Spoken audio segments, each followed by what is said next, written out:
Estaba recordando algunas novelas, de esas novelas que uno ve por ahí, en cualquier canal. Estaba recordando esas novelas donde las mujeres se mueren por ese hombre que se muestra seguro de sí mismo. ¡Oh! Es que es un hombre tan confiado, tan seguro de sí mismo. Y uno ve los comerciales. Por ejemplo, hay un cierto comercial de un desodorante. No lo voy a decir porque ni modo que le haga publicidad en este espacio, esto no da para eso. Y ese comercial es todo relacionado con la seguridad y la confianza que generan esos hombres. Y hay por ahí un comercial donde finalmente el tipo termina caminando como en una calavera de una fragancia, una loción de hace muchos años que la volvieron a reeditar. Y este hombre se tiene una confianza tremenda, se lo comen pirañas, tiburones, lo atacan ladrones, lo cogen a espada, y el tipo sigue vivo porque se tiene una confianza tremenda. Y muchas veces en el mundo es completamente frecuente ver admiración, ver culto a esa gente que se siente segura de sí misma, a esa gente que se siente confiada en sí misma. De hecho, los hombres sabemos, los varones sabemos, que las mujeres se sienten atraídas por esa seguridad, por esa confianza. Y entonces, ¿qué es lo que uno hace? Comienza a mostrarse seguro de sí mismo, a caminar confiado en sí mismo. Obviamente esa seguridad y esa confianza son apariencias, son cosas que se ven, que se muestran, ¿no es cierto? Como hay otros que se muestran muy sabios. Y todo lo saben, y todo lo conocen, y todo lo suman, todo lo restan, todo lo multiplican, todo lo dividen, saben de historia, geografía, ciencias, y en todo tienen la razón. Y así como hay personas incautas que caen frente a esa sabiduría, hay otras que dicen, ay, cree que se las sabe todas. ¡Baboso! ¿No es cierto? Bien, pero cuando uno ve esos comerciales y ve las novelas donde Inés María José de las Mercedes dice, órale, es que ese hombre sí es muy seguro de sí mismo. Bueno, yo no sé el acento mexicano, ¿no? O acento neutro, pero más o menos dicen eso. Y entonces uno se puede preguntar, ¿cómo hacen para estar tan confiados en ellos mismos? ¿Cómo hacen estos mentirosos patológicos para estar tan confiados de sí mismos al punto que creen que sus mentiras se las creen pueblos enteros? Uno no se explica de dónde pueden sacar semejante cinismo para mostrarse tan confiados, tan seguros, que les están creyendo sus mentiras. Sin embargo, no importa que ellos crean que les están creyendo sus mentiras, valga la redundancia. Lo importante para ellos y para el mundo es aparentar que se sienten seguros, que les están creyendo toda aquella apariencia que están mostrando. Porque ellos aparentan confianza y seguridad, aparentan confiar en ellos mismos, confían en sus habilidades, en su fuerza. Es su propia voluntad la que les da el valor para salir. Y se lo creen. ¿Cuántas veces hemos escuchado, es que yo me hice solo en la vida? Ese es un discurso absolutamente frecuente, que muestra una ignorancia pavorosa. Hay otras personas que en esa seguridad se sienten conquistadores. Tienen una mentalidad de colonización, de agarrarlo todo, de quererlo todo, de ganárselo todo, de que todos los demás pierdan, pero ellos ganen. ¿No es cierto? Eso también lo hemos visto. Y esta gente que tiene la mentalidad de conquistador, creen que tienen todas las armas. Y se ofenden cuando alguien siquiera sugiere que son seres humanos débiles. Pero se ofenden. Y voy a a recordar la historia. Porque la historia está llena de este tipo de gente conquistadora o gente muy segura de sí misma, gente que confiaba en sí misma. Recordemos, por ejemplo, a Napoleón. ¿De dónde salía su seguridad? Yo no tengo ni idea. Porque era chiquito, bajito, calvo y barrigón. Pero el tipo se comió el cuento que era tremendo. Y este hombre era la amenaza, el estratega espectacular, formidable. Militarmente hablando, Napoleón era un genio realmente.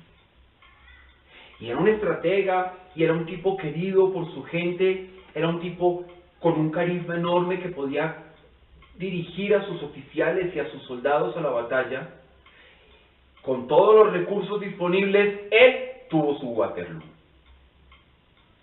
Napoleón tuvo su Waterloo y perdió. Pero si era sabio, pero si era un estratega, pero si confiaba en sí mismo, pero si se sentía seguro de sí mismo, ¿qué le pasó? Él tenía todo para ganar, él tenía todo para seguir. Es como Hitler. Hitler tenía todo para seguir. Tenía un Chamberlain en Inglaterra, cualquier parecido con algún presidente de una república de Colombia es pura coincidencia, que creía que había que concederle todo a Hitler. Le vendía los motores para los aviones, porque finalmente, si no se los vendía a Inglaterra, se los vendía a cualquier otro país. Y el que negocia para evitar la guerra, el que se humilla para evitar la guerra, termina con la guerra y con la humillación. ¿No es cierto? Ok. Y entonces, uno piensa en Napoleón, y uno recuerda la foto esta, que él está, bueno, el retrato, la pintura donde él está en una posición de absoluta confianza en sí mismo. Y entonces, él era fuerte según su propio entender. Él confiaba en su mente, confiaba en sus habilidades. ¿Por qué perdió Napoleón? Bueno, 2750 años atrás, alguien dio la respuesta. Jeremías, capítulo 17, versículo 5. Así ha dicho Jehová: maldito el varón que confía en el hombre y pone carne por su brazo, y su corazón se aparta de Jehová. El que se siente fuerte, pierde. Queda desnuda su debilidad en algún momento. El que se siente sabio, tarde o temprano, queda en ridículo.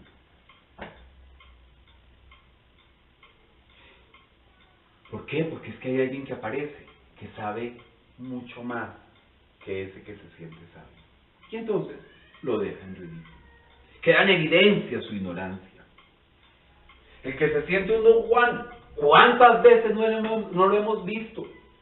Ese que siente que conquista a todas, ese también pierde. Y normalmente se queda con la peor. De todas las opciones, siempre se queda con la más malita, la más amargada, la más feíta, la que tiene menos valores, la que tiene menos principios.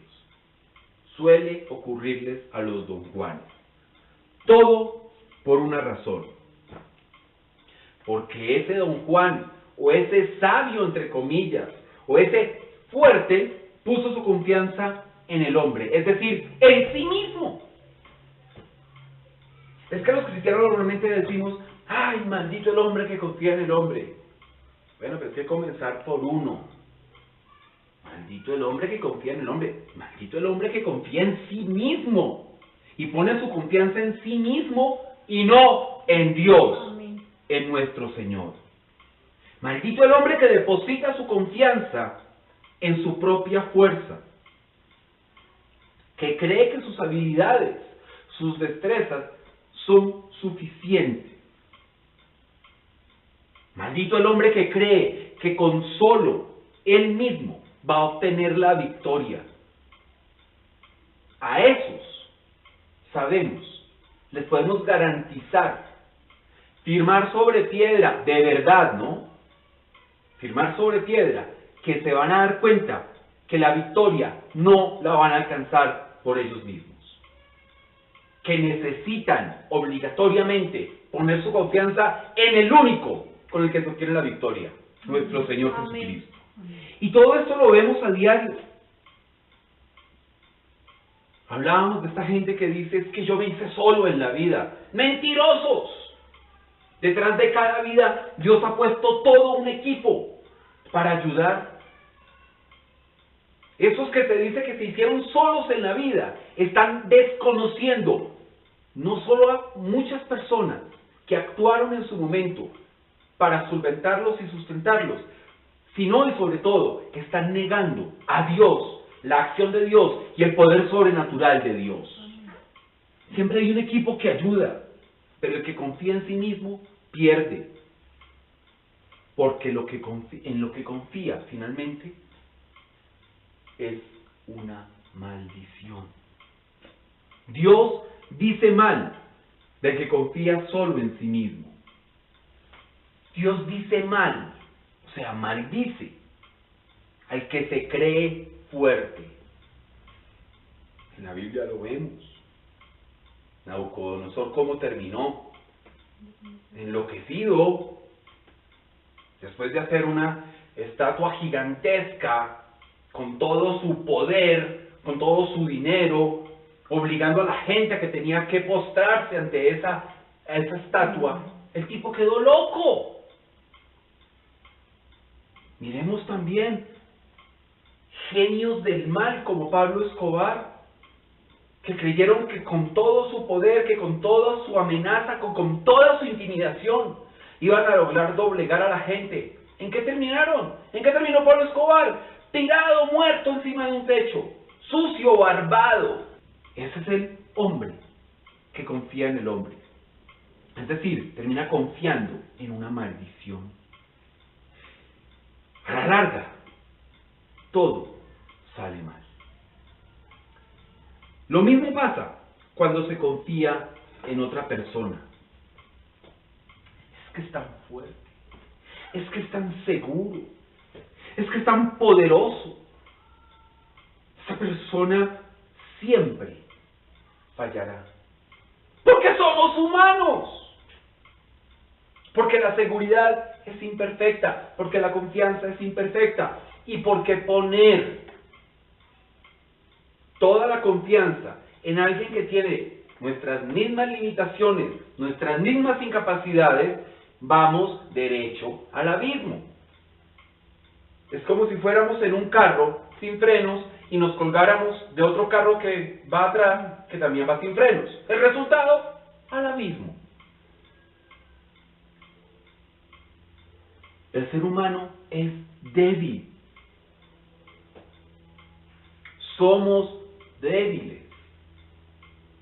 Que nos fortalecemos en Cristo Jesús, esa es otra cosa. Pero somos débiles que muchas veces aparentamos confianza y seguridad. Y eso le desagrada a Dios. Y tiene una maldición. Ahí está. Maldito el hombre que confía en el hombre. A lo que vamos es, hay un solo destinatario para nuestra confianza, Jesucristo. Él es nuestro destinatario. En Él confiamos. Segunda de Corintios, capítulo 12, versículo 10. Por lo cual, por amor a Cristo, me gozo en las debilidades, en afrentas, en necesidades, en persecuciones, en angustias. Porque cuando soy débil, entonces soy fuerte, por amor de Cristo, y es en Cristo que mi debilidad se convierte en fortaleza. Confiar en el hombre trae derrota. Poner el corazón en el hombre trae destrucción. Por la maldición, por las fallas del ser humano, porque finalmente es un ser como nosotros. En cambio, en Cristo, la cosa es completamente opuesta. En Él, cuando soy débil, y siempre soy débil, en Cristo me convierto en fuerte. Me transfiguro. Soy como Hulk cuando estoy en Cristo. De un científico insignificante, con gafas, bajito, se convierte uno en una mole, espiritual y materialmente. Uno se transforma en Cristo, se vuelve fuerte, enfrenta las dificultades que sea, porque está en Él. Y es por el poder que Él pone en nosotros, es por la fortaleza que Él pone en nosotros, por la valentía que Él pone en nosotros, que podemos enfrentar todos esos retos, todas esas dificultades formidables que se presentan en el camino. Amén. En Él está la fuerza, el poder, la confianza y la seguridad. Y ojo, porque fuerza, poder, confianza y seguridad son absolutos en Cristo. No son posibles, no son dosificados, no son pedacitos, porciones, o no ocurren en un horario determinado. No. En Cristo son absolutos, contundentes, infinitos. Y a eso, a esa fuerza, a ese poder, a esa confianza y a esa seguridad tenemos acceso por medio de nuestro Señor Jesucristo. En mi debilidad o en la de otro, pues sigo siendo débil. No hay otro camino. Se juntan dos debilidades, ¿cuál es el resultado? Más debilidad. Pero en Cristo, la debilidad se transforma en fortaleza. Al poner los ojos en Cristo, al seguirlo y amarlo, tenemos la certeza absoluta de un poder y fortaleza que actúa en nosotros. Y ojo, lo más importante, al poner nuestra confianza en Cristo, hay bendición. Al poner nuestra confianza en el hombre o en nosotros mismos, tenemos maldición. Pero ponemos nuestra confianza en Cristo y tenemos bendición. Amén. Y ojo con una cosa importante. Esto es un proceso.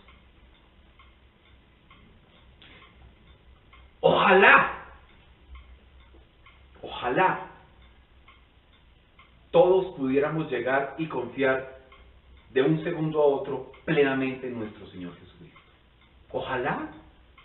Qué rico que pasara. Gloria a Dios que pasara.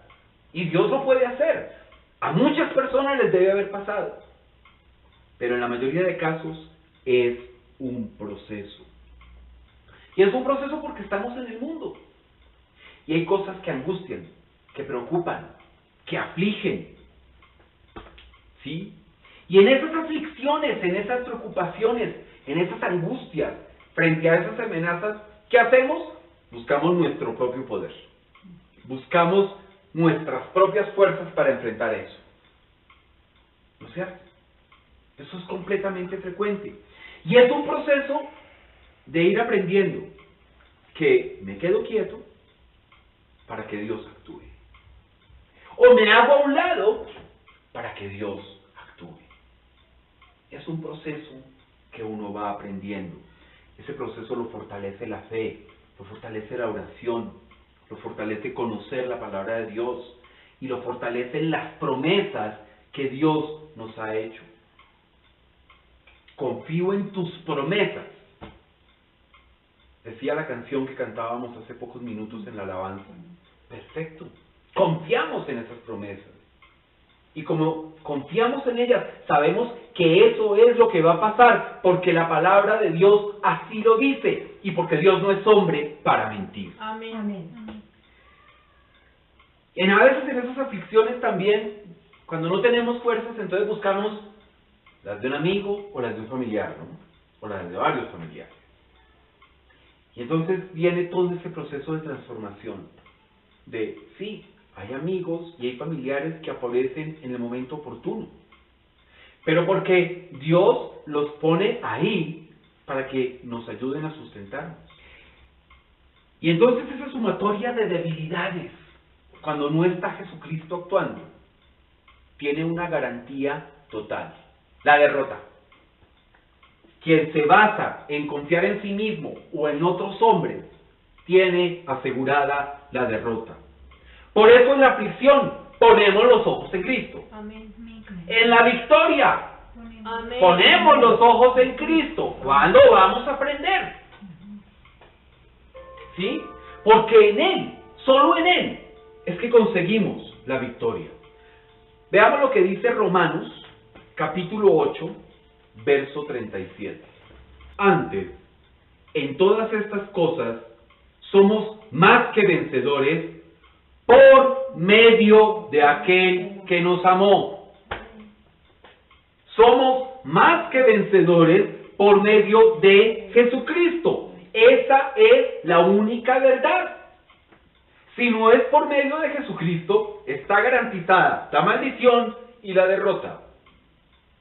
Si no ponemos nuestros ojos en Jesucristo, tenemos garantizado que vamos a perder. Podemos salir en cuadros, con la mano en el pecho. Podemos creernos muy sabios. Podemos parecer unos tipos muy simpáticos y creernos los grandes Don Juanes. Podemos pegarnos a familiares, amigos, conocidos, para sumar solo derrotas. Pero la realidad es que la victoria, y más que la victoria, ser más que vencedores, solo se consigue a partir y por medio de Cristo Jesús. Piense que la palabra no dice somos más que vencedores por medio del dinero. La palabra tampoco dice somos más que vencedores por nuestros hermosos y grandes músculos que hacemos en el gimnasio. Eso no lo dice.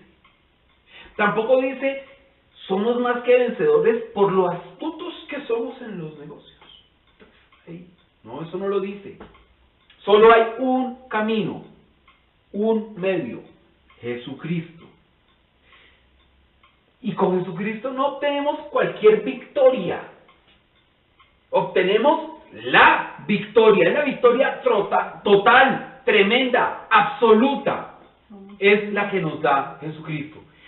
¿Y cómo la misma palabra nos va a mostrar las características de esa victoria?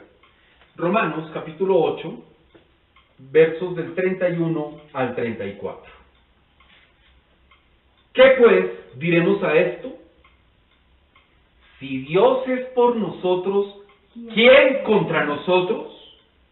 El que no escatimó ni a su propio Hijo, sino que lo entregó por todos nosotros, ¿cómo no nos dará también con Él todas las cosas? ¿Quién acusará a los escogidos de Dios? Dios es el que justifica. ¿Quién es el que condenará? Cristo es el que murió, más aún, el que también resucitó, el que además está a la diestra de Dios, el que también intercede por nosotros. Esta es una síntesis que hace el apóstol Pablo de lo que significa algo de la victoria de más que vencedores en Cristo Jesús. Ojo, es una victoria contra los enemigos. Y normalmente no es agradable hablar de los enemigos, ¿no es cierto? Porque muchas veces uno dice, bueno, yo no me he enfrentado con nadie, no le he hecho mal a nadie, entre comillas, entonces no tengo enemigos. ¡Ay, tonto!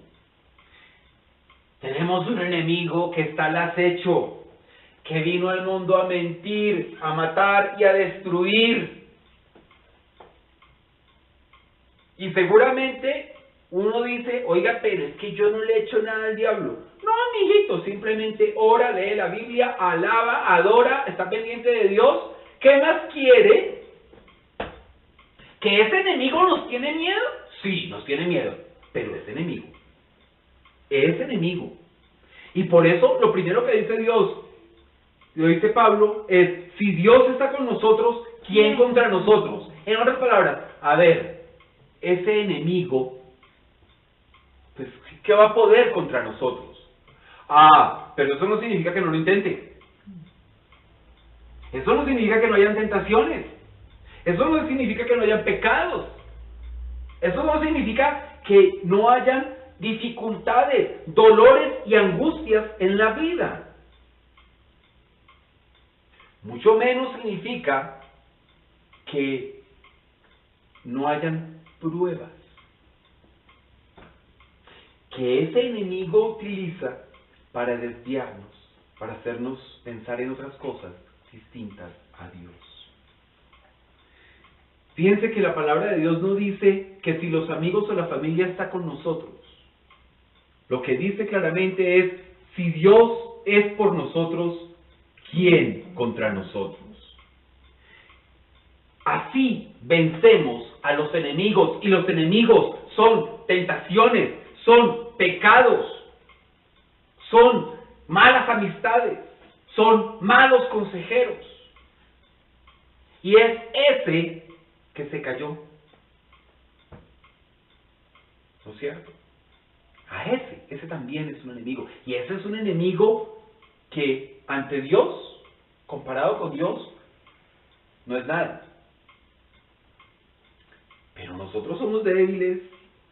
Nosotros somos carne, hueso y un pedazo de pescuezo.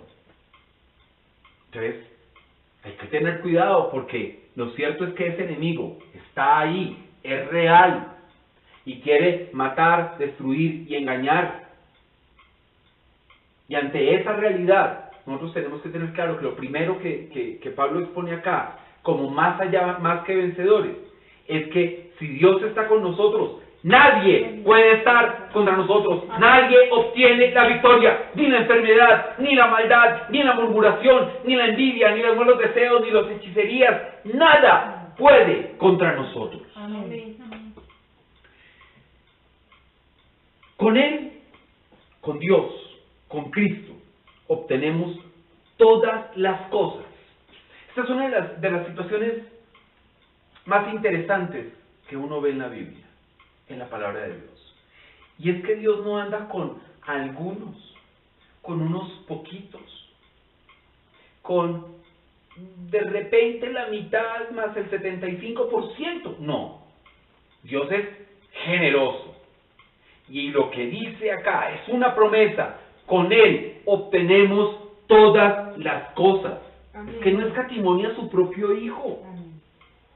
Como Padre, va a escatimar algo para nosotros cuando como Padre envió a su Hijo único para que muriera y sufriera muerte de cruz y derramara su sangre. Si no escatimonia a su propio Hijo, ¿cómo va a escatimar algo para nosotros? Al contrario, lo que nos está diciendo es que nos dará todas las cosas por medio de Jesucristo. Amén. Conforme a su voluntad y a sus planes, obviamente.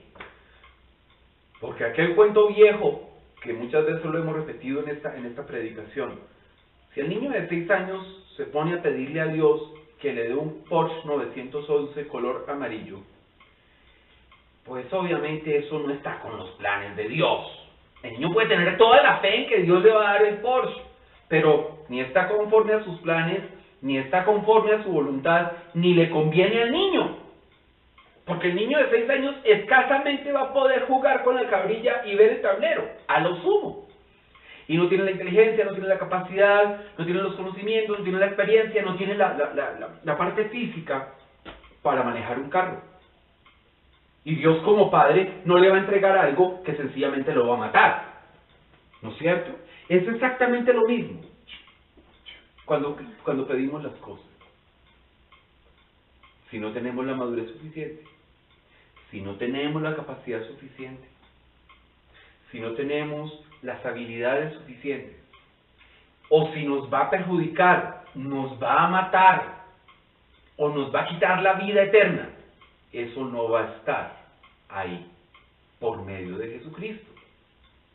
Porque si no estamos con Jesucristo, los que no están con Jesucristo sí pueden recibir muchas cosas que les van a hacer daño. Finalmente están utilizando su libre albedrío.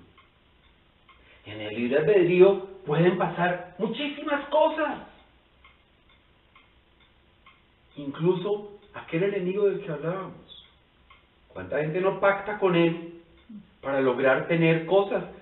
¿Y eso a qué los conduce? A la muerte, a ser destruidos y a ser engañados. U organicémoslos: engañados, destruidos y muerte eterna. Entonces, por medio de Jesucristo se nos limitan algunas de las cosas que pedimos, porque no están de acuerdo a los planes, a la voluntad de Dios, o Dios dice como padre: esto no le conviene a mi muchacho y no lo voy a hacer por nada del mundo. Si uno como papá humano dice: esto no le conviene, puede quererlo mucho, puede anhelarlo mucho, pero no se lo voy a dar. Imaginemos qué podemos esperar del Padre Celestial. Amén. Los planes de Dios son de victoria, de bienestar y de alegría. Amén. Eso tenemos que tenerlo claro. También dice que Dios nos justifica. ¿Qué es esto de la justificación? Es que por más pecadores, por más ingratos, por más malvados que somos y que Él sabe que somos, Él nos ama como hijos. Y como nos ama, dice: ok, por mi misericordia, yo los perdono. Por el amor que les tengo, porque me inspiran mucha ternura, yo los perdono. Y no los hago presa de mi justicia, que es parte de mi característica, de la característica de Dios, ¿no? Entonces, Él nos justifica. Él es el que nos defiende, no el que acusa.